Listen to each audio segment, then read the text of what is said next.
नारायण नारायण नारायण बोल चेतन नारायण बोल।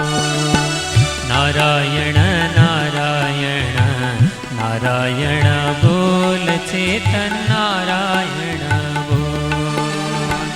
नारायण बोल न लाई नारायण बोल न लाई चाही दै नमो। नारायण नारायण नारायण बोल। नारायण नारायण नारायण बोल। जय श्रीमन्नारायण। ओम तत्संयोरावृणीमहे गातुं यज्ञाय गातुं यज्ञपतये दैवी स्वस्तिरस्तु नः। स्वस्तिर्मानुषेभ्यः ऊर्ध्वं जिगातु भेषजं सन्नो अस्तु द्विपदे सञ्चतुष्पदे। ओम शान्ति शान्ति शान्तिः। लक्ष्मीनाथसमारम्भां नाथयामुनमध्यमाम् अस्मदाचार्यपर्यन्तां वन्दे गुरुपरम्पराम्। मौद्गल्यवंशं सुलभं सुशीलं रामानुजार्यस्य मताश्रयन्तं श्रीमत्सुकाचार्यकृपैकभाजं श्रीदेवकीनन्दनवरेयमीडे। सर्वमङ्गलमाङ्गल्यं सर्वोपद्रवनाशनं वन्दे रामानुजार्यस्य नित्यं पादाम्बुजद्वयम्। मेघश्यामं पीतकौशेयवासं श्रीवत्साङ्कं कौस्तुभोदभासिताङ्गं पुण्योपेतं पुण्डरीकायताक्षं विष्णुं वन्दे सर्वलोकैकनाथं। हरिनारायण दुरितनिवारण परमानंद परमपुरुषोत्तम भक्तजनप्रिय पंकजलोचन नारायण तव दासोऽहं। श्रीनारायण तव दासोऽहम्। अखिलहेय प्रत्यनीक कल्याणैकतान श्वेतर समस्त वस्तु विलक्षण अनंत ज्ञानानंदैक स्वरूप परात्पर परब्रह्म परमेश्वर भगवान सर्वेश्वर श्रीमन्नारायण प्रभु नै परतत्व हुनुहुन्छ भनेर निर्णय दिने ग्रन्थ श्री विष्णु पुराण, जसलाई पूर्वाचार्यहरूले पुराण रत्नको संज्ञा दिनुभएको छ। यसको क्रमबद्ध चिन्तन गर्दै गर्दै हामी आइरहेका छौँ। हिजो मैत्रेय ऋषिको जिज्ञासा अनुसार पराशर महर्षिले आफ्नो यो ज्ञान परम्परालाई बताउनुभयो। ब्रह्माजीबाट दक्ष आदि गरेका प्रजापतिहरू, उहाँहरूबाट पुरुकुत्स, पुरुकुत्सबाट सारस्वत, सारस्वतबाट प्राप्त भएको म पराशरलाई जो तत्त्व विषयको ज्ञान छ त्यो ज्ञान तपाईँलाई म प्रदान गरिरहेको छु भनेर समग्र गुरु परम्पराको चिन्तन गर्दै गर्दै उपदेश प्रारम्भ गर्नुभएको छ। भगवान नै जगतका एकमात्र मूल कारण हुनुहुन्छ। जब महाप्रलय भयो, न दिन छ न रात्रि छ, न आकाश न पृथ्वी, न कोही अन्धकार, न त जल न तेज न वायु, त्यस्तो अत्यन्तै विचित्रको स्थितिमा भगवान सर्वेश्वर नारायण सारा प्रकृति तत्त्वलाई बीज रूपले आफूमा राखेर, जीव तत्त्वलाई पनि कर्ण कलेवर रहित बनाएर बीज रूपले आफूमा राखेर शयन गरिबक्सेको छ। सृष्टि भनेको त्यही हो कि भगवानले जीव र प्रकृतिको संयोजन गराइदिनुहुन्छ। प्रलय भनेको त्यही हो, जीवात्मालाई प्रकृतिबाट वियुक्त गराइदिनुहुन्छ र कारण, उसको कारण, त्यसको कारण हुँदै हुँदै मूल कारणमा गएर प्रकृति लीन भएर बसेकी हुन्छन्। साम्य अवस्था जति बेला सत्व रज तमः यी तीनै गुण साम्य छन्, त्यस समयमा प्रलयको समय छ। कालका अन्तर्यामी भएर भगवान बसिबक्सेको छ। जीवात्मा जड जस्तो बनेर बसेको छ। उस समयमा भगवानले विचार गर्नुभयो। अब वेदले बताउँछन्, स एकाकी नरमते एकोहम बहुश्याम प्रजाएय। अहिले म एक्लै छु, अब म धेरै बन्ने छु धेरैको सृष्टि गर्नेछु। किनभने भगवानलाई एक्लै कहिल्यै पनि आनन्द हुँदैन। भगवान सबैका बिचमा खेल्न चाहनुहुन्छ। हामीले पहिले पनि सुन्यौँ कि भगवानले जगत बनाउनुहुन्छ। एक त चेतनको यो दुर्दशालाई देखेर यिनीहरू जड जस्ता भए भनेर कृपा गरेर भगवानले शरीर प्रदान गर्नुहुन्छ, इन्द्रिय प्रदान गर्नुहुन्छ। अर्को त भगवानलाई खेल्ने इच्छा भएर स्वयं बन्नुहुन्छ, स्वयं बनाउनु पनि हुन्छ भगवानले। त्यस्ता प्रभुले त्यो सङ्कल्प गर्नुभयो।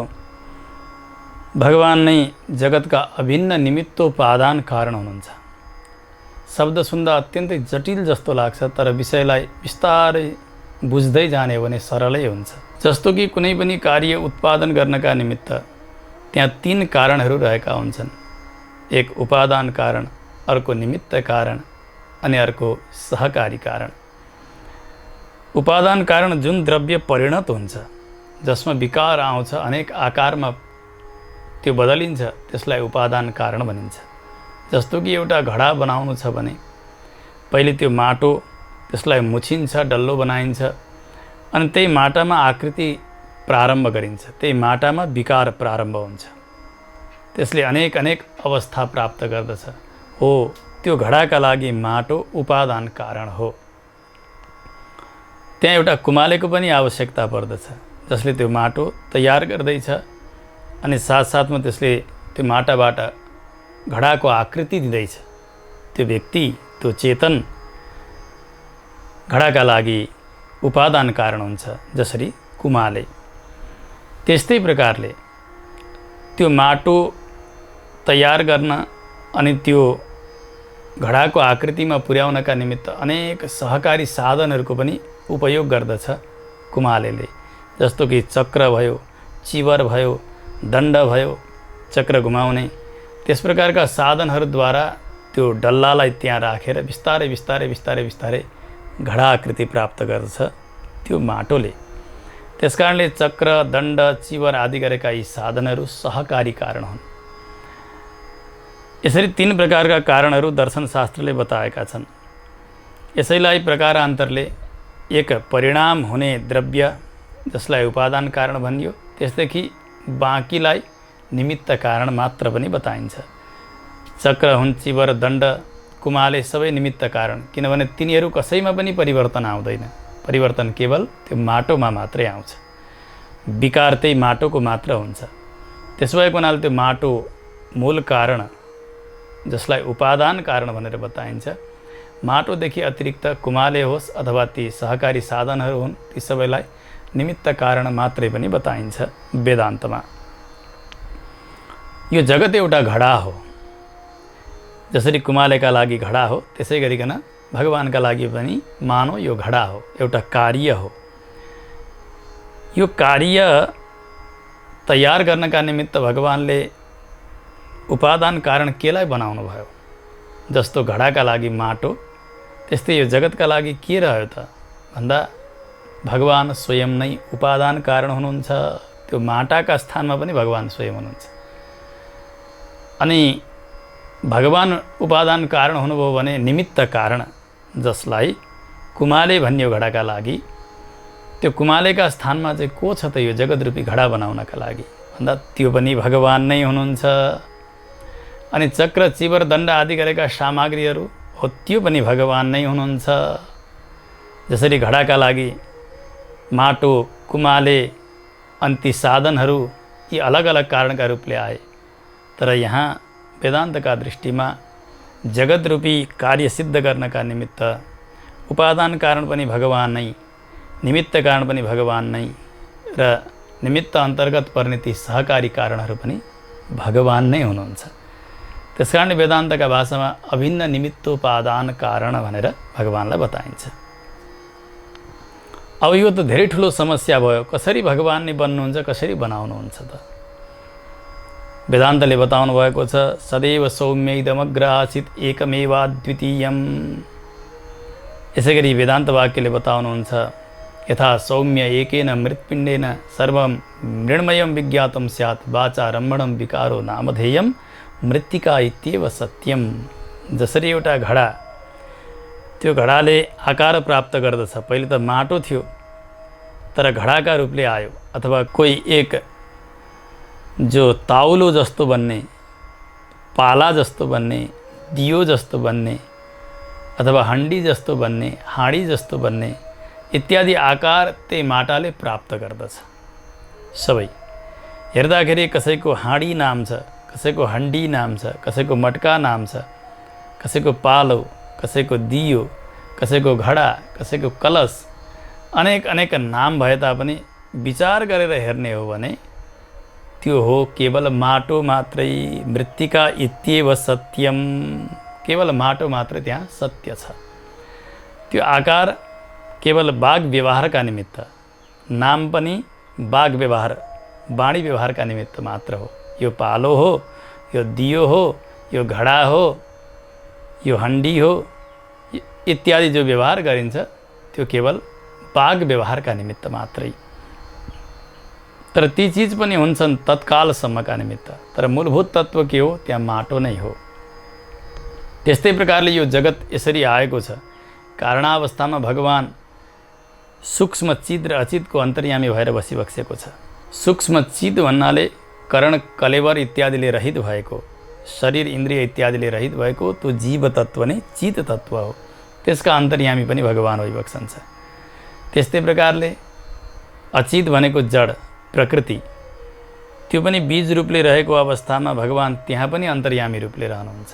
त्यसकारणले सूक्ष्म चित र सूक्ष्म अचित यी दुवैका अन्तर्यामी भएर भगवान कारण अवस्थामा रहनुहुन्छ, महाप्रलयका अवस्थामा। त्यति बेला यो जगत देखिँदैन, केवल भगवान मात्र देखिनुहुन्छ। वेदान्तले यही नै बताउनु भएको छ, एको हवै नारायण आसीत् न ब्रह्मा नेशानः। त्यसबेला केवल भगवान नारायण हुनुहुन्छ, न ब्रह्मा छन्, न त शङ्कर छन्, न त अरू कोही देवता छन्। कुनै कसैको पनि अवस्थिति रहेको छैन। त्यो वेदान्तले बताउनु भयो, सदैव सौम्य इदमग्र आसीत् एकमेवा द्वितीयम। केवल अद्वितीय एकमात्र परब्रह्म भगवान सर्वेश्वर मात्र त्यस समयमा हुनुहुन्थ्यो। तात्पर्य यो हो कि यो व्यक्त जगत, यो यस प्रकारले देखिएको जगत उस बेला देखिएको थिएन, सूक्ष्म रूपले रहेको थियो। जीव तत्त्व पनि सूक्ष्म रूपले रहेको थियो, उसले शरीर प्राप्त गरेको थिएन।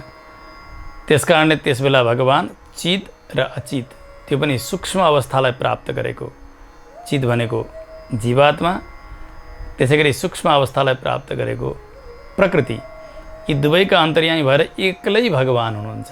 ईश्वर दुई छैनन्, ईश्वर केवल भगवान मात्र।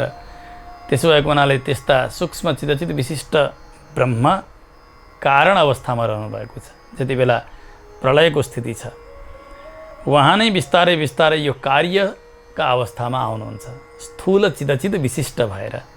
अहिले यो जीवतत्त्व पनि स्थूल, माने यसले शरीर प्राप्त गरेको छ, इन्द्रिय प्राप्त गरेको छ, अनेक अनेक आकारहरू प्राप्त गरेको छ।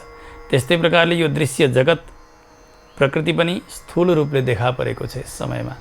यसबेला भगवान जगतको अन्तर्यामी हुनुहुन्छ, जीवको पनि अन्तर्यामी हुनुहुन्छ। त्यसकारणले वेदान्तले बताउनुहुन्छ यो स्थूल चिदचित विशिष्ट ब्रह्म नै कार्य हो र कारण अवस्था भनेको सूक्ष्म चिदचित विशिष्ट ब्रह्म। यसरी कारण नै कार्यका रूपले आउँदाखेरि के भयो, उही तत्त्व नै आज यो विशाल आकारमा आयो। त्यसो हुनाले माटो जसरी घडा बन्यो, यसै गरी भगवान नै जगत बन्नुभयो भन्न सकियो। यसलाई भनिन्छ उपादान कारण। अब घडा बनाउनका निमित्त त एउटा व्यक्ति अगाडि खडा थियो, कुमाले, तर यहाँ त अर्को छैन नि, किनभने एकमेव अद्वितीयम। वेदान्तले बताउनुहुन्छ केवल अद्वैत छ, एक्लै छ ऊ। अब अर्को कहाँबाट ल्याउँछ उसले र कसले बनाउँछ त? त्यसकारणले भगवान स्वयं आफ्ना सङ्कल्पद्वारा बनाउन पनि प्रारम्भ गर्नुहुन्छ। आफै बन्नुहुन्छ, आफै बनाउनुहुन्छ। भगवानलाई अरू कुनै प्रकारका साधनको आवश्यकता रहँदैन। त्यसकारणले भगवान कुमालेका स्थानमा पनि हुनुभयो।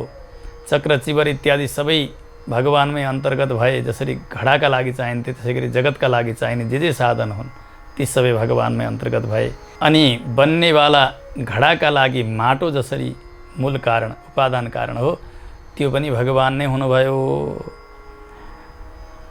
ततस्तु तत्परं ब्रह्म परमात्मा जगन्मयः सर्वगः सर्वभूतेशः सर्वात्मा परमेश्वरः।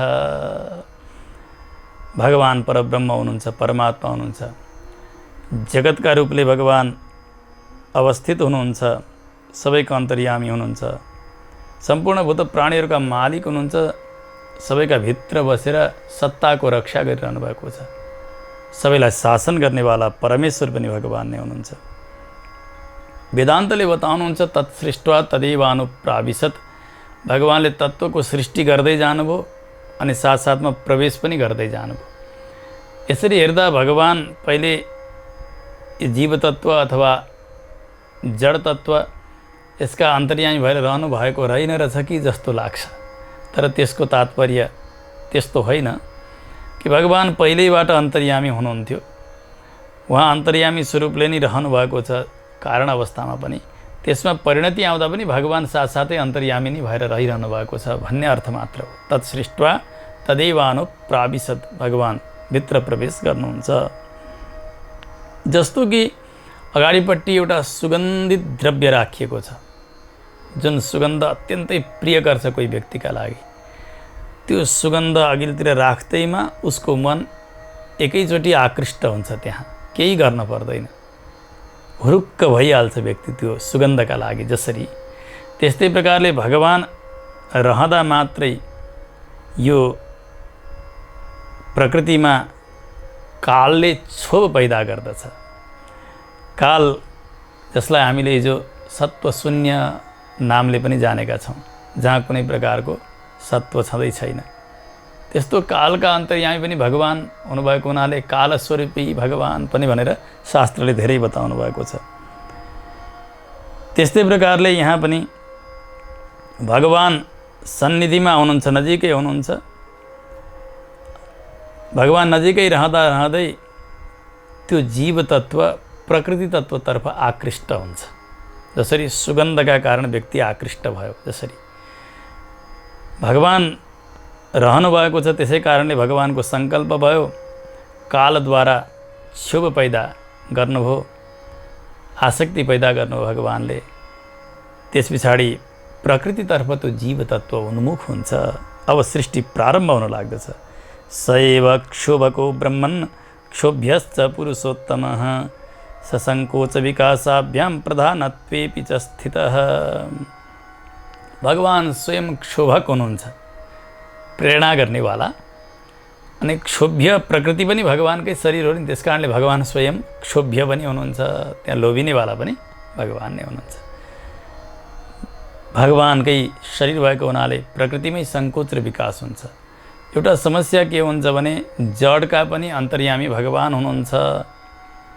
त्यस कारणले यो जड जगत छ, जो जगतमा जड अंश छ, जहाँ ज्ञान शून्यता छ, ओहो त्यसो भए त्यस्तो चेतन तत्त्व परमात्मा यसरी जड बन्दाखेरि त ऊ पनि जड रहेछ भन्ने आपत्ति हुन्छ नि। किनभने कारण जस्तो हुन्छ त्यस्तै कार्य बन्दछ, कारण अनुसारकै कार्य हुने हो। माटो छ र नै घडा बन्दछ, त्यो माटो वस्त्रमा परिणत त हुँदैन, धागो छ र नै वस्त्र बन्छ।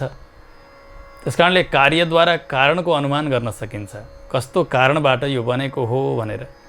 यहाँ भएका ढुङ्गा मुढा इत्यादि जड पदार्थहरूलाई देख्दा यो पनि ब्रह्म नै हो भन्ने हो भनेदेखि ब्रह्म पनि जड रहेछ, ज्ञान शून्य रहेछ भन्ने यस्तो आपत्ति आउँछ।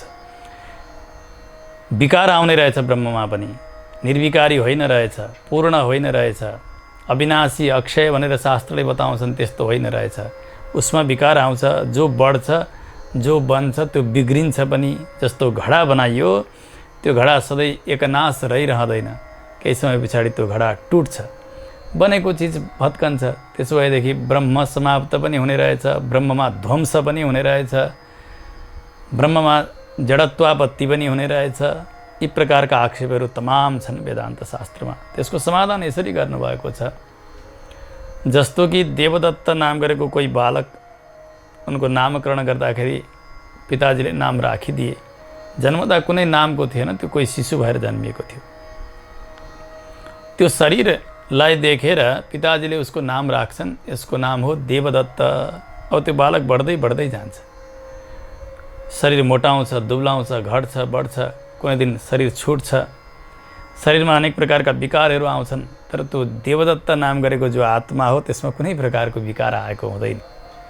सबै विकार जति घट्ने, बढ्ने, नासिने सबै शरीरमा हुन्छन्। जसरी त्यस्तै प्रकारले ब्रह्मको पनि शरीर हो यो जड प्रकृति।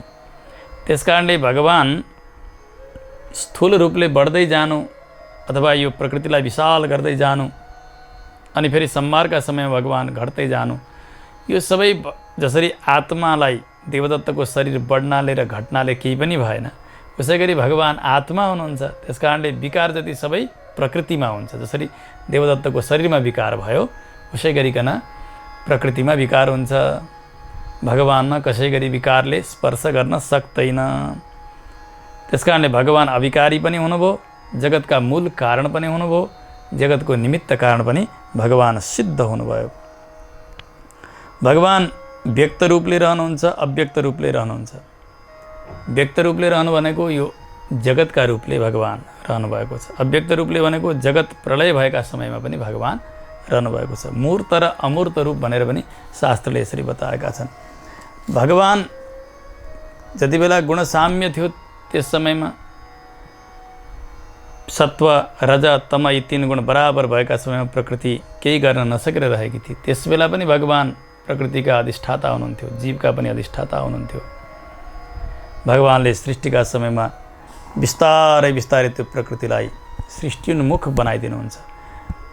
तीन प्रकारका दशाहरू वेदान्तले बताएका छन् प्रकृतिका।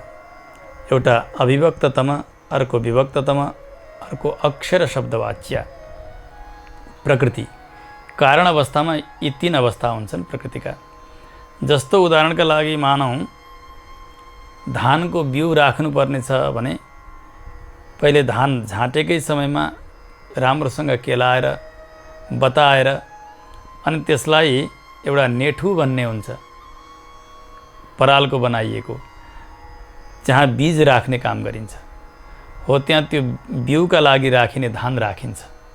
समय हुँदै गयो, 2 महिना, 4 महिना, 8 महिना, 10 महिना, अब धानको पुनः बिउ छर्ने समय भयो भने अब त्यो नेठुबाट धान बाहिर निकालिन्छ। निकालेर पहिले ठुलो बर्तनमा त्यसलाई भिजाइन्छ। त्यो बिस्तारै बिस्तारै त्यो बीज धान अलिअलि ढाडिँदै जान्छ, फुट्न लागेको हुन्छ। त्यस्ता अवस्थामा जहाँ छर्नुपर्ने हो त्यहाँ लगेर खेतमा त्यो बीज छरिन्छ। छरिसकेपछि अब त्यो पट्ट फुट्छ अनि त्यहाँबाट अङ्कुरा बाहिर निस्कन्छ। त्यस्तै प्रकारले कारण प्रकृतिका पनि 3 अवस्था भए। एउटा अविभक्ततम अवस्था जो फुलेकै छैन, अर्को विभक्ततम अवस्था, अर्को अक्षर शब्दवाच्य अवस्था। यी 3 अवस्थालाई पार गरेर प्रकृति अब कार्यपट्टि लाग्दछन्। त्यो बीजावस्थाबाट जब अङ्कुर अवस्था हो नि, त्यो अवस्था हो महत्तत्व भन्ने अवस्था। मूल प्रकृति नै महत्तत्वका रूपले परिणत हुन्छ। प्रधान तत्त्वमुद्भूतं महान्तं तत्समावृणोत् सात्विको राजसश्चैव तामसश्च त्रिधा महान्। प्रकृतिका 3 गुण छन्, सत्वगुण, रजोगुण र तमोगुण। त्रिगुणात्मिका प्रकृति, त्यो प्रधान नाम गरेकी प्रकृतिले पहिले त्यो महत्तत्वलाई व्याप्त गरिदिन्छे। त्यसो गर्ने बित्तिकै महत्तत्वमा पनि 3 प्रकारका अवस्था देखा पर्छन्। एउटा सात्विक महान, अर्को राजस महान, अर्को तामस महान। ती 3 गुणका कारण अब त्यो सृष्टिको क्रम अगाडि बढ्दै जाँदा त्यही महत्तत्व नै अहङ्कारका रूपले परिणत हुन्छ। अहङ्कार भनेको सृष्टिका लागि आवश्यक तत्त्व हो। यो क्रोध रूपी अहङ्कार भनिएको होइन, अहङ्कार नाम गरेको तत्त्व हो। अब त्यहाँ पनि सात्विक, राजस र तामस, जसलाई वैकारिक, तैजस र भूतादि भनेर बताइन्छ। सात्विकलाई वैकारिक भनिन्छ, राजसलाई तैजस भनिन्छ, तामसलाई भूतादि भनिन्छ। हो यी 3 प्रकारका महत्तत्वले अब 3 प्रकारको अहङ्कारको सृष्टि भयो। त्यो अहङ्कार तत्त्वलाई व्याप्त गरिसकेपछि एउटा सात्विक अहङ्कार जसलाई वैकारिक अहङ्कार भनियो, अर्को राजस अहङ्कार त्यसकै नाम हो तैजस अहङ्कार, त्यसै गरी तामस अहङ्कार त्यसैको नाम हो भूत आदि अहङ्कार। यी तीन अहङ्कार हुन्छन्। अब यी तीन अहङ्कारबाटै सृष्टि अब विस्तार हुँदै हुँदै जान लाग्दछ। पौराणिक प्रक्रिया अनुसार जो वैकारिक नाम गरेको सात्विक अहङ्कार छ, त्यो सात्विक अहङ्कारबाट इन्द्रियका अधिष्ठात्री देवता र मनको सृष्टि हुन्छ। अनि तैजस नाम गरेको राजस अहङ्कार, त्यसबाट 5 ज्ञानेन्द्रिय अनि 5 कर्मेन्द्रियको सृष्टि हुन्छ। अनि भूतादि नाम गरेको जो तामस अहङ्कार हो नि, त्यसबाट 5 तन्मात्रा र 5 महाभूतको सृष्टि हुन्छ। पौराणिक प्रक्रिया यही नै छ। श्रीमद् भागवतमा पनि यसै गरी वर्णन भएको छ। तर यहाँको वर्णन प्रक्रिया र वेदान्तको प्रक्रिया अनि सांख्य दर्शन जहाँ सृष्टिको विशद वर्णन पाइन्छ, यी सबैको निचोड वेदान्तका प्रकरण ग्रन्थहरूले गरिदिनु भएको छ र त्यो नै निर्णय पनि हो। यसलाई यसरी सम्झनुपर्छ, यो राजस अहङ्कार जसलाई तैजस भनिन्छ, यो एउटा क्रियात्मक हो, क्रियास्वरूप हो। यसले आफै एक्लै स्वतन्त्र भएर केही पनि उत्पादन गर्दैन। यसले कि त सात्विक अहङ्कारलाई सघाउँछ कि त तामस अहङ्कारलाई सघाउँछ, दुईपट्टि सघाउँछ। त्यसकारणले राजस अहङ्कार जसको नाम तैजस हो त्यो राजस अहङ्कारले सघाइएको वैकारिक नाम गरेको सात्विक अहङ्कारबाट एक सृष्टिको प्रक्रिया प्रारम्भ हुन्छ। यसै गरी राजस अहङ्कारले सघाइएको जो तामस अहङ्कार हो, जसको नाम भूतादि अहङ्कार हो, त्यसबाट अर्को सृष्टिको प्रक्रिया प्रारम्भ हुन्छ। प्रथमतः भूतादि अहङ्कार जसलाई तामस अहङ्कार भनिन्छ, राजस अहङ्कारको सहयोगद्वारा त्यो अहङ्कारबाट शब्द तन्मात्राको सृष्टि हुन्छ। शब्द तन्मात्राबाट आकाशको सृष्टि हुन्छ। अब भूतादि अहङ्कारले शब्द तन्मात्रात्मक जो आकाश हो त्यसलाई व्याप्त गरिसकेपछि आकाशमा विकार उत्पन्न हुन्छ र त्यहाँबाट स्पर्श तन्मात्रा प्रकट हुन्छ। स्पर्श तन्मात्राबाट वायुको सृष्टि हुन्छ। शब्द तन्मात्रावाला आकाशले पुनः स्पर्श तन्मात्रावाला वायुलाई गएर ढाक्दछ, आवृत गर्दछ। त्यस पछाडि त्यो वायुमा पनि विकार आउँछ र त्यो वायुबाट रूप तन्मात्राको सृष्टि हुन्छ। त्यो रूप तन्मात्राबाट तेज तत्त्वको सृष्टि हुन्छ। अब यतातिर स्पर्श तन्मात्रावाला जो वायु हो त्यसले रूप तन्मात्रावाला तेजलाई गएर पुनः आवृत गर्दछ र तेजमा पुनः विकार आउँछ। त्यसबाट रस तन्मात्राको सृष्टि हुन्छ। रस तन्मात्राबाट जलको सृष्टि हुन्छ। अब यता रूप तन्मात्रावाला तेज तत्त्व त्यसले रस तन्मात्रावाला जललाई गएर पुनः आवृत गर्दछ। अब जलमा विकार आयो, त्यसबाट गन्ध तन्मात्राको सृष्टि हुन्छ। गन्ध तन्मात्राबाट पृथ्वीको सृष्टि हुन्छ। सुन्दाखेरि अलिक जटिल जस्तो लाग्छ, परन्तु ध्यान दिएर सुन्ने हो भने सृष्टिका प्रक्रियालाई यहाँ सुन्दर ढङ्गबाट सम्झाउँदै हुनुहुन्छ पराशर महर्षिले, बुझ्न सकिन्छ। सामान्यतया सम्झिने भने भूतादि अहङ्कार जो तामस अहङ्कार हो, सहयोगी छ यहाँ राजस अहङ्कार। त्यस कारणले उसले सघाएको तामस अहङ्कारबाट जसको नाम भूतादि हो, त्यसबाट पहिले शब्द तन्मात्रा, शब्द तन्मात्राबाट आकाश, आकाशबाट स्पर्श तन्मात्रा, स्पर्श तन्मात्राबाट वायु, वायुबाट रूप तन्मात्रा, त्यसबाट तेज, तेजबाट रस तन्मात्रा, त्यसबाट जल, जलबाट गन्ध तन्मात्रा अनि उसबाट पृथ्वी। यसरी पञ्च तन्मात्रा र पञ्च महाभूतको सृष्टि हुन्छ। शब्द, स्पर्श, रूप, रस, गन्ध, यहाँ 5 तन्मात्राको वर्णन भयो। त्यस्तै प्रकारले आकाश, वायु, तेज, जल अनि पृथ्वी, यी 5 महाभूतको यहाँ सृष्टिको वर्णन भयो। यसरी हेर्दा पूर्व अवस्थालाई कारण र त्यहाँदेखि उत्तर अवस्थालाई बन्ने कार्य, बनाउनेवाला कारण। त्यस कारणले पृथ्वी सबैभन्दा अन्तिमको कार्य हो, ऊ कसैको कारण बन्न सक्दैन। त्यसभन्दा पहिलेको गन्ध उसको कारण, ऊभन्दा पहिले भएको जल उसको कारण, त्योभन्दा पहिले भएको रस उसको कारण। यसरी यसरी कारण कारणतर्फ कार्यकारण भावलाई पनि दार्शनिकहरूले चिन्तन गर्नुभएको छ। यो भयो भूतादि अहङ्कारद्वारा भएको सृष्टिको प्रक्रिया, जहाँ राजस अहङ्कारले सघाएको छ। त्यस्तै प्रकारले सात्विक अहङ्कार, जसलाई वैकारिक अहङ्कार भनेर बताइयो, त्यहाँ पनि राजस अहङ्कारको सहयोग हुन्छ। त्यसबाट अब इन्द्रियादिको सृष्टि प्रारम्भ हुन्छ। इन्द्रियहरू 10 छन्, त्यसमा 2 समूह छन्। एक समूहलाई ज्ञानेन्द्रिय भनिन्छ, अर्को एक समूहलाई कर्मेन्द्रिय भनिन्छ। त्वक चक्षुर्नासिका जिह्वा श्रोत्रमत्र च पञ्चमम् शब्दादीनाम अवाप्त्यर्थम बुद्धियुक्तानि वै द्विज।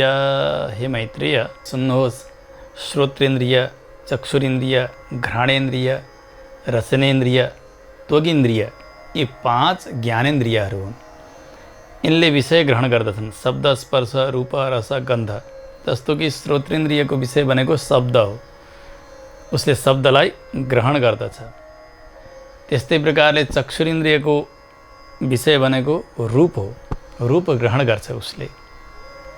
आँखाले हेर्छ व्यक्तिले, तर आँखा इन्द्रिय होइन, यो आँखाको यो कालो भागमा रहने एक तत्त्व हुन्छ। इन्द्रियम अतीन्द्रियम भनेर दर्शनशास्त्रले बताएका छन्। जुन इन्द्रियलाई इन्द्रियद्वारा देख्न सकिँदैन, ती सूक्ष्म तत्त्व। किनभने जो ज्ञानचक्षुहरू हुनुहुन्छ, उहाँहरूले पनि आँखा त हेरे जस्तै लाग्दछ, तर त्यो उहाँहरूको आँखाले काम गरिरहेको हुँदैन। त्यसकारणले यो देखिने आँखो इन्द्रिय होइन, यो देखिने कान इन्द्रिय होइन, देखिने जिब्रो इन्द्रिय होइन, देखिने यो त्वक छाला इन्द्रिय होइन, देखिने नाक इन्द्रिय होइन। यहाँ रहने अत्यन्तै सूक्ष्म तत्त्वहरू इन्द्रियहरू हुन्। यिनीहरूले विषय ग्रहण गर्दछन्। कहिलेकाहीँ हाम्रो नाक जस्ताको तस्तै हुन्छ, तर गन्ध पटक्कै नथाहा पाइने हुन्छ। किन भन्दा त्यो इन्द्रियमा विकलता आयो। कान हुँदै हुन्छ, जो बधिर छन्, जसले सुन्न सक्दैनन्, उनीहरूको कान पनि हाम्रै जस्तो हुन्छ, तर सुन्दैनन्। किन? त्यस कारणले यो कान इन्द्रिय होइन, यो कान इन्द्रिय बस्ने ठाउँ मात्रै हो। जिब्रो छ, त्यो जिब्राले कहिलेकाहीँ स्वाद थाहा पाउँदैन। त्यस कारणले जिब्राको यो माथिल्लो भागमा जिह्वाग्रवर्ती भनेर बताइन्छ, मास्तिरपट्टि यो रसनेन्द्रिय हुन्छ, त्यसले रस थाहा पाउँछ, त्यो पनि अतीन्द्रिय हुन्छ। त्वगिन्द्रियले स्पर्श थाहा पाउँछ। कहिलेकाहीँ हाम्रा हातले गोडाले केही चिज छोयो भने थाहा पाउँदैन, निदाएको समयमा होस्, लाटिएको समयमा त्यो अङ्ग निदाउँछ जसरी, त्यसले स्पर्श गरेको थाहा पाउँदैन। चिमोड्दा पनि थाहा हुन्न। किन भन्दा त्यसबेला त्यहाँ त्वगिन्द्रियले काम गरिरहेको छैन। छाला त्वगिन्द्रिय होइन, छाला त्वगिन्द्रिय बस्ने ठाउँ मात्र हो। यसरी हामीले जान्नुपर्छ। यी 5 ज्ञानेन्द्रिय भए, चक्षुरेन्द्रिय, श्रोत्रेन्द्रिय, घ्राणेन्द्रिय, रसनेन्द्रिय, त्वगिन्द्रिय। यिनीहरूले शब्द, स्पर्श, रूप, रस, गन्ध यी आफ्ना आफ्ना विषयहरूलाई ग्रहण गर्दछन्। त्यस्तै प्रकारले 5 कर्मेन्द्रियहरू छन्। मैत्रेय सुन्नुहोस्, पायुपस्थौ करौ पादौ वाक् च मैत्रेय पञ्चमी विसर्ग शिल्पगत्युक्ति कर्म तेषां च कथ्यते। वाक्, पाणी, पाद, पायु अनि उपस्थ, यी 5 कर्मेन्द्रिय। वाक् भनेको यो वाणी, यो पनि एक इन्द्रिय हो। त्यस्तै प्रकारले पाद, पाद भनेको घोडा। त्यसै प्रकारले पाणी, पाणी भनेको हात। अनि पायु, पायु भनेको मलद्वार। यसै गरी उपस्थ, उपस्थ भनेको मूत्रद्वार। यी 5 कर्मेन्द्रिय हुन्। यसबाट काम बन्दछन्, कर्म बन्दछन्। त्यसकारणले कर्मेन्द्रिय भनेर बताइएको हो। जस्तो कि हातले के गर्छ? हातले कसैलाई केही बनाउनु पर्यो, केही दिनु पर्यो, केही रचना गर्नु पर्यो, यो सबै शिल्पको काम यो हातले गर्दछ। गोडाले हिँड्ने काम गर्दछ, यसको काम हो गति।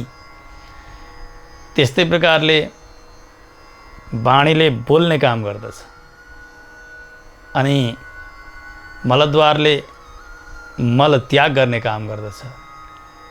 यसै गरी जो उपस्थेन्द्रिय हो, यसले सन्तान उत्पत्ति गर्ने काम अथवा रतिको आनन्द लिने काम गर्दछ।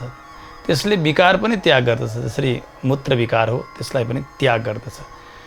यी 5 कार्यहरू गर्दछन् यी कर्मेन्द्रियले। 5 ज्ञानेन्द्रिय भए, 5 कर्मेन्द्रिय।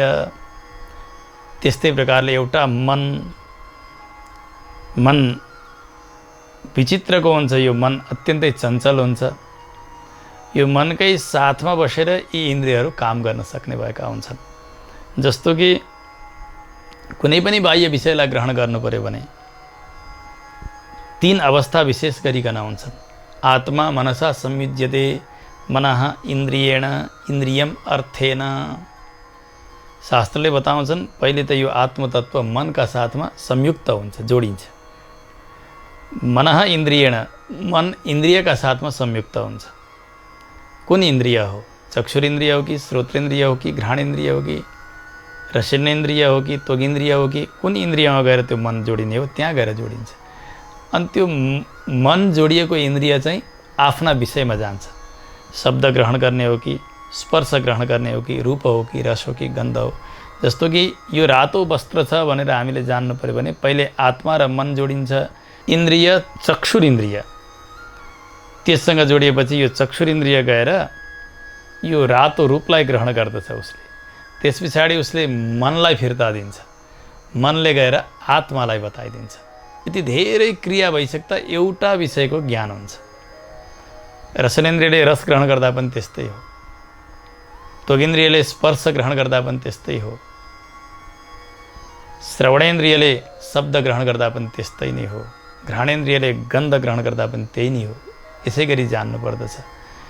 यो सबैको मूल जस्तो भएर यो मन रहन्छ। यसरी 5 तन्मात्रा, पञ्चमहाभूत अनि यसै गरी महत्तत्व अहङ्कार, यता आएर 5 ज्ञानेन्द्रिय, 5 कर्मेन्द्रिय, मन, यी तमाम तत्त्वहरूको सृष्टि भयो। तर यी अलग अलग रहिरहे, यी एक आपसमा मिलेका छैनन्। नाना वीर्याः पृथक्भूतास्ततस्ते संहतिं विना नाशक्नुवन् प्रजाः स्रष्टुम् असमागम्य कृत्स्नसः। यी सबलाई एकै ठाउँ नमिलाउँदासम्म यिनीहरूको कुनै प्रकारको शक्तिको उद्भव भएन। अलग अलग रहिरहे। त्यस समयमा भगवानले यसो विचार गर्नुभयो, अब सृष्टि बढाउनु छ। भगवान त सङ्कल्पले नै अगाडि काम गर्नुहुन्छ। यी सबलाई मिलाउनु पर्यो भनेर भगवानले आफ्नो चैतन्य शक्तिद्वारा सबैको अधिष्ठाता बनेर भगवान स्वयं विशेष रूपले प्रवेश गर्नुहुन्छ। यद्यपि भगवान सबैका अन्तर्यामी हुँदै हुनुहुन्छ, तर पनि भगवानको सङ्कल्प त्यस बेला त्यस्तो बन्छ। यी सबै तत्त्वहरू एक आपसमा मिल्दछन्। यी मिल्दा मिल्दै विशाल एक अण्डका रूपले परिणत हुन्छ।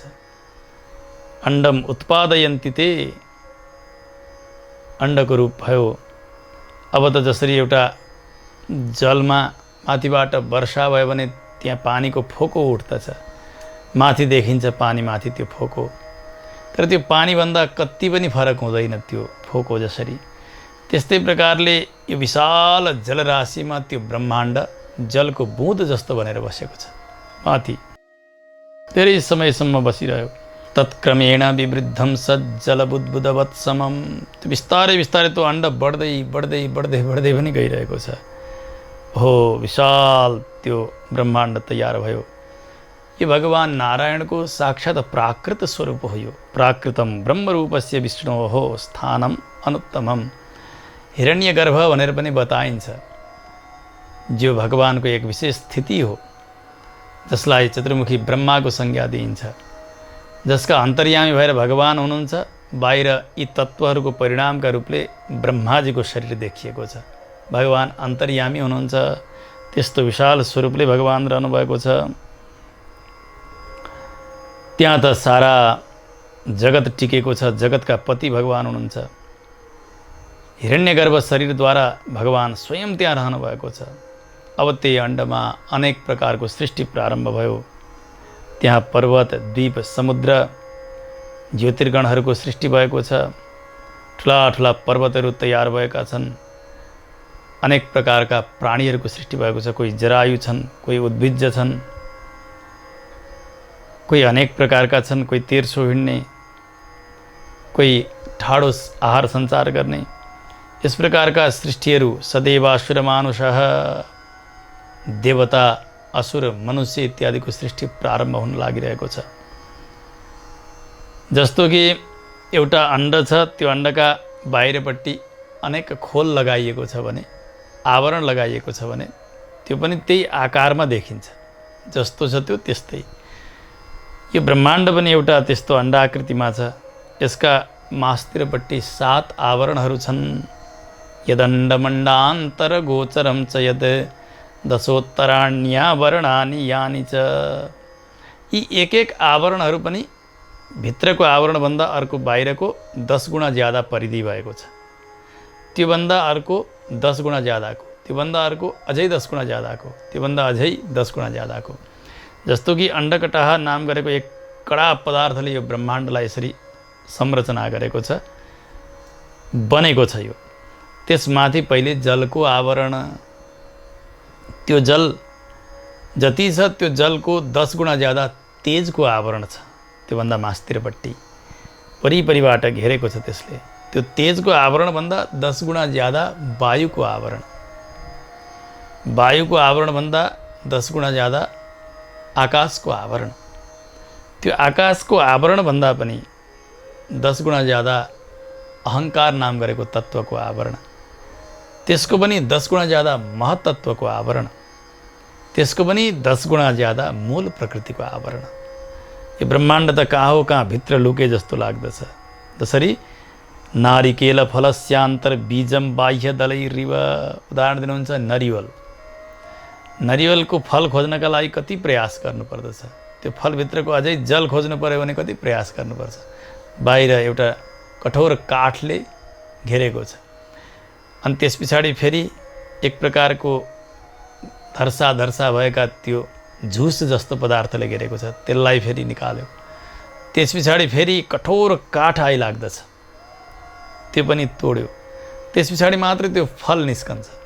फलभित्रको पनि जल खोज्ने हो, त्यो सारतम चिज खोज्ने हो भने त त्यहाँभन्दा पनि भित्र प्रवेश गर्नुपर्दछ। जसरी यस्तै प्रकारले मानौँ 7 आवरणहरू लागेका छन् माथिबाट अण्डकटाह जस्तो कडा पदार्थ, त्यसका भित्र यो ब्रह्माण्डमा अनेक प्रकारका सृष्टि संरचनाहरू तयार भएर रहेका छन्। भगवानले रजोगुणलाई स्वीकार गरेर ब्रह्माका अन्तर्यामी बनेर सृष्टि कार्यलाई अगाडि बढाइबक्सन्छ। जुसन रजोगुणम तत्र स्वयं विश्वेश्वरो हरिहि। स्वयं भगवान नारायण नै कार्य गर्नेवाला हुनुहुन्छ ब्रह्माद्वारा। जस्तो कि कोही मालिक छ अनि उसका धेरै सेवक छन् भने त्यो मालिक कहिल्यै पनि खेतमा गएर काम गर्दैन। 50औं जना नोकरहरू सेवकहरू काम गरिराखेका छन्। कोही व्यक्ति त्यही बाटो भएर आउँदैछन्, खेतको बाटो भएर, यो कसको खेत हो, कसको काम हो, यो कसले खेती लगाएको हो भने त्यो मालिकको नाम लिइदिन्छन्। रामबहादुर साहुको हो यो, उहाँले लगाउनु भएको खेती भनेर भनिदिन्छन्। न त रामबहादुर साहु खेतमा पुगेका छन्, न उनले जोतेका छन्, न खनेका छन्, न केही काम गरेका छन्, तर हुन्छ कसको, रामबहादुरको। जसरी त्यस्तै प्रकारले भगवान ब्रह्माद्वारा अगाडिका सृष्टिहरू गराउनुहुन्छ। त्यो सृष्टि कसको, भगवानकै सृष्टि हो। यदि ब्रह्माद्वारा गरिएको सृष्टि अलग, रुद्रद्वारा गरिएको संहार अलग र भगवानले गर्ने पालन अलग हुने हो भने यहाँनिर जो जगतको एकमात्र कारण भगवान हुनुहुन्छ भनेर भन्ने त्यस्ता श्रुतिहरूका वाक्यहरू सबै निरर्थक हुन्छन्। श्रुतिले त त्यही नै बताउनु भएको छ, केवल भगवान एकमात्र ब्रह्म हुनुहुन्छ, उहाँ नै जगतका कारण हुनुहुन्छ। यतो वा इमानि भूतानि जायन्ते येन जातानि जीवन्ति यत् प्रयन्त्यभिसं विसन्ति तद् विजिज्ञासस्व तद् ब्रह्मेति। जुन परब्रह्म परमात्माबाट यो सारा चराचर जगतको सृष्टि भयो, जसका कृपाले यो पालित छ, अनि जहाँ गएर यो लीन हुन्छ उहाँ नै ब्रह्म हुनुहुन्छ, उहाँलाई नै जान्न प्रयास गर भनेर वेद पुरुषले आज्ञा गर्नुभएको छ। त्यसकारणले कारण केवल भगवान मात्रै, जो सच्चिदानन्द घन हुनुहुन्छ, चिरचित विशिष्ट हुनुहुन्छ, त्यस्ता भगवान नै स्वयं कारण हुनुहुन्छ। भगवान ब्रह्माका शरीरका भित्र बसेर ब्रह्मान्तर्यामी बनेर सद्वारक सृष्टि गराउनुहुन्छ। त्यसै गरी रुद्रका अन्तर्यामी बनेर संहार गराउनुहुन्छ, तर कार्य भने त्यो भगवानकै हो, यसरी जान्नुपर्दछ।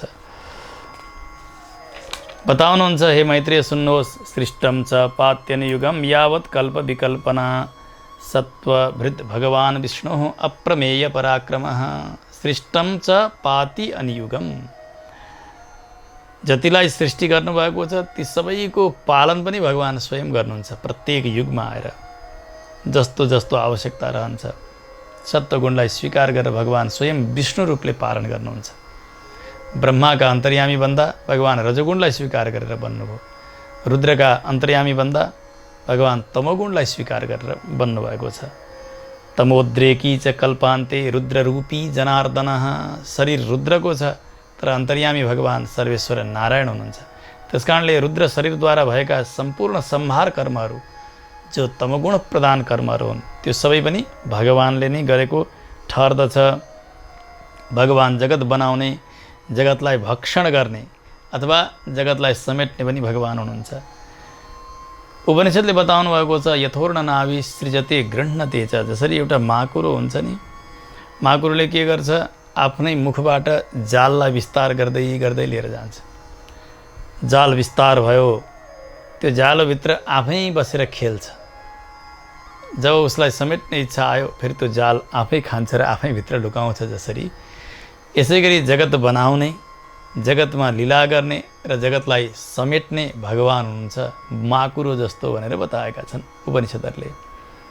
भगवान् यो संहार कार्य सम्पन्न गरेपछि प्रलयका समयमा सारा जगतलाई आफूमा समेट्दै समेट्दै ब्रह्माजी स्वयं भगवान् नारायणमा गएर शयन गर्नुहुन्छ। नागपर्यङ्क शयने सेते च परमेश्वरः।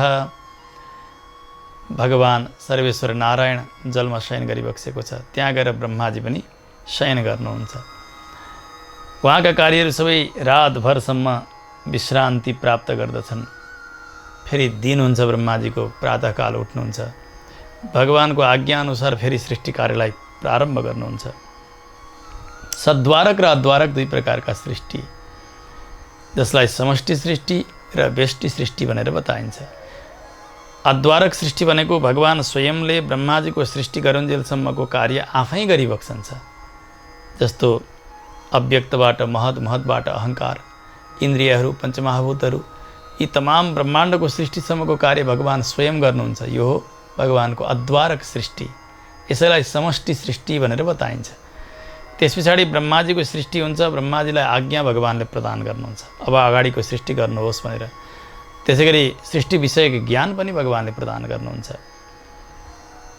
ब्रह्माजीद्वारा गरिएको सृष्टि पनि भगवान्ले नै गरेको हो, तर त्यो सद्वारक सृष्टि ब्रह्माजीद्वारा गरिएको हुनाले सद्वारक सृष्टि। त्यस्तै प्रकारले संहार पनि भगवान्ले महाप्रलयका समयमा स्वयं सङ्कर्षण स्वरूपद्वारा गर्नुहुन्छ, तर प्राकृत प्रलयका समयमा भगवान्ले रुद्र रूपद्वारा गराउनुहुन्छ। त्यसकारणले रुद्रान्तर्यामी भएर भगवान्ले गर्नुभएको कार्य स्वयं रुद्रले गर्दै हुनुहुन्छ, तर पनि त्यो भगवान्कै कार्य हुन्छ। यसरी जान्नुपर्छ। भगवान्ले आफूले स्वयं गर्ने सृष्टि अनि देवताबाट हुने सृष्टि, आफूले स्वयं गर्ने संहार अनि रुद्र देवताबाट गर्ने संहार, यी सबै भगवान्कै कार्य हुन् भनेर जान्नुपर्दछ। भगवान् नै कर्ता हुनुहुन्छ, भर्ता हुनुहुन्छ अनि संहर्ता पनि भगवान् नै हुनुहुन्छ। सैव सृज्य स च सर्गकर्ता सैव पात्यति च पाल्यते च। ब्रह्माद्यवस्था विरशेषमूर्तिर्विष्णुर्वरिष्ठो वरदो वरेण्यः। भगवान् नै सृष्टि गरिने पदार्थ पनि स्वयं हुनुहुन्छ। अघि भने झैँ उपादान कारण। स च सर्गकर्ता, सृष्टि गर्नेवाला पनि भगवान् नै हुनुहुन्छ। भगवान् नै पालन गर्नुहुन्छ। भगवान् नै पालित हुनुभएको छ, किन यो जगत नै भगवानको स्वरूप हो। ब्रह्मा आदि गरेका अवस्थाहरू पनि भगवानका यी शरीरका अवस्था विशेष हुन्। भगवान् स्वयं अविनाशी हुनुहुन्छ, विष्णु हुनुहुन्छ, वरिष्ठ सबैभन्दा श्रेष्ठ देवता हुनुहुन्छ। वरदः वरेण्यः, अत्यन्तै उत्कृष्ट वरदान दिनेवाला हुनुहुन्छ। यहाँ वरदः यो शब्दबाटै जान्नुपर्छ कि ब्रह्मादि देवताहरूलाई पनि वरदान दिएर तत्तत् कार्यमा समर्थ गराइबक्सन्छ। त्यस कारणले देवतालाई वरदान दिने भएको हुनाले भगवान्लाई यहाँ वरदः। त्यसैले भगवान् वरेण्यः श्रेष्ठ हुनुहुन्छ। शास्त्रले बताउँछन् सम्पूर्ण लोकपाल दिक्पालहरू भगवानका आज्ञा अनुसार भगवानले देखाएका मार्गमा चल्दछन् र त्यसै गरी भगवानको सेवा सम्पन्न गर्छन्। ब्रह्माजीले गर्नुभएको सृष्टि पनि भगवानकै कैङ्कर्य हो, सेवा हो। रुद्रले गर्नुभएको संहार यो पनि भगवानकै सेवा हो। अरू पनि लोकपाल दिक्पालहरूले गरेका सेवाहरू सबै भगवानका हुन्। तदा दर्शित पन्थानौ सृष्टि संहार कारकौ। भगवानले जुन मार्ग देखाउनु भएको छ सृष्टिको अनि संहारको, त्यसै अनुसार देवताहरूले कार्य गर्नुहुन्छ। भगवानले गीतामा पनि यही कुरा बताउनु भएको छ, मयैवैते नियता पूर्वमेव निमित्त मात्रम भव सभ्य साचिन। अर्जुनजी अत्यन्तै डराउनु भएको थियो, आफ्ना भाइ बन्धु पिता साला मामा गुरु ससुरा यहाँहरूलाई कसरी मार्ने होला। त्यसैमा भगवानले भन्नुभयो कि सबैलाई मैले पहिल्यै मारिसकेको छु, तिमी त केवल निमित्त मात्र बन, तिमीलाई कुनै प्रकारको दोष रहने छैन। त्यसकारणले संहार गर्ने पनि भगवान, पालन गर्ने पनि भगवान स्वयं हुनुहुन्छ। वेदान्तले पनि यही बताउनु भएको छ कि जब नाभिबाट कमलका अग्रभागमा ब्रह्माजीको सृष्टि भयो, सृष्टि भइसकेपछि स्वयं भगवान नारायणले ब्रह्मालाई सृष्टि विषयक ज्ञान प्रदान गर्नुभयो, वेद प्रदान गर्नुभयो। वेद भनेको ज्ञान हो। यो ब्रह्माणं विदधाति पूर्वं यो वै वेदांश्च प्रहिणोति तस्मै तम्हदेवमात्मबुद्धि प्रकाशं मुमुक्षुर्वै शरणमहं प्रपद्ये। भगवान मुमुक्षुहरूका शरण हुनुहुन्छ, रक्षक हुनुहुन्छ। त्यसकारणले मुमुक्षुजनले भगवानकै आश्रयमा बस्दछन्, भगवानकै भजन गर्दछन्। उहाँले के गर्नुभयो, यो ब्रह्माण्डम विदधाति पूर्वम, ब्रह्मालाई सृष्टि गर्नुभयो। अनि यो वै वेदांश्च प्रहिणोति तस्मै, ब्रह्मालाई सम्पूर्ण वेद प्रदान गर्नुभयो, ज्ञान प्रदान गर्नुभयो। जति आवश्यकता थियो सृष्टि विषयको ज्ञान प्रदान गर्नुभयो। त्यस्ता आत्मबुद्धिलाई प्रकाश गर्ने मन र बुद्धिका प्रकाशक मुमुक्षुहरूका शरण हुनुभएका भगवानलाई वन्दना। त्यस्ता भगवान नै जगतका एकमात्र कारण हुनुहुन्छ भनेर समष्टि सृष्टिको मूल मर्मलाई आज पराशर महर्षिले मैत्रेय ऋषिका सन्निधिमा उपदेश गर्नुभयो। समय भइसकेको हुनाले आजको कथालाई यहीँ नै विश्राम गरौँ। जय श्रीमन्नारायण। यो जिन्दगी खिल्छ त्यसैले त शास्त्र भन्छन्, नारायण बोल चेतन नारायण बोल। त्यसैले त शास्त्र भन्छन्, नारायण बोल चेतन नारायण बोल। नारायण बोल्नलाई, नारायण बोल्नलाई चाहिँदैन मोल। नारायण नारायण नारायण बोल, नारायण नारायण नारायण बोल। नारायण नारायण नारायण बोल चेतन नारायण बोल। नारायण बोल चेतन नारायण बोल। नारायण बोल चेतन